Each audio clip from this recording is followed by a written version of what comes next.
I don't know how many times an ice cream's made me cry. Hi, I'm Rhiannon and I'm a travel photographer. Bangalore is the reason why I do what I do today. Coming here as a child, it gave me my first taste of travel. Coming to Conrad Bangalore, the staff are so warm and friendly. It felt like I'd seen what New Bangalore was all about. I met up with Paloma at the hotel and we got straight into the action. It's great to see a woman in India who's really creative and following her dreams and pursuing a music career. So when was the last time you came to Bangalore? The last time I was here was 20 years ago. My father was born here. When he went to university, he moved out to Australia. But we used to come back every year when we were growing up. For me, they are some of my most vivid memories in travel, and I think that really influenced my decision to become a travel photographer later in life.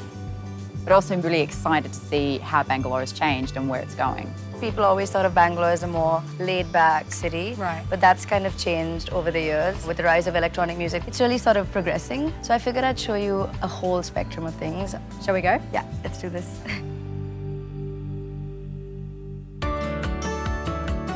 This is the place where Dad grew up. I wish I took more notice of it when I was a kid. It's really special to see what it could have been like for him. I feel Bangalore has changed so much. For me, it was a really quiet town. It was very sleepy. And now there's buildings everywhere. Paloma threw me right into the deep end and it was just how I remember. Thank you. There you go. So this is Malai Kulfi. This is the original Yeah, this is one. more traditional flavor. It's funny, I remember getting them in this wrapper. Yeah. It's like So good. a house is still here though, you think? Or do you think it maybe No, is I now think it's an definitely- it's an apartment probably now, right?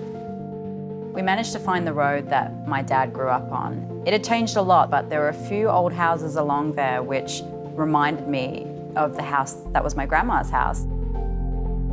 This is what it was like? It looks like this. Oh, this is beautiful. It was literally like this. Memories came flooding back. Wow. You don't find these anymore. It's quite rare. I've been really lucky to see some amazing things throughout this project, but for me, this one has probably had the biggest emotional connection for me. It's not just about my photography, it's not just about travel. It was almost like learning more about myself and where I came from and where my father came from, and I feel like I found a piece of myself here. Meeting Paloma was great because she really showed me a different side to the city that I hadn't seen before. And she also took me to her DJ set, which was incredible. I've seen so much, and I feel like I've really immersed myself. Coming back to Conrad Bangalore, they make me feel like I'm part of the family. I immediately felt like I was coming home.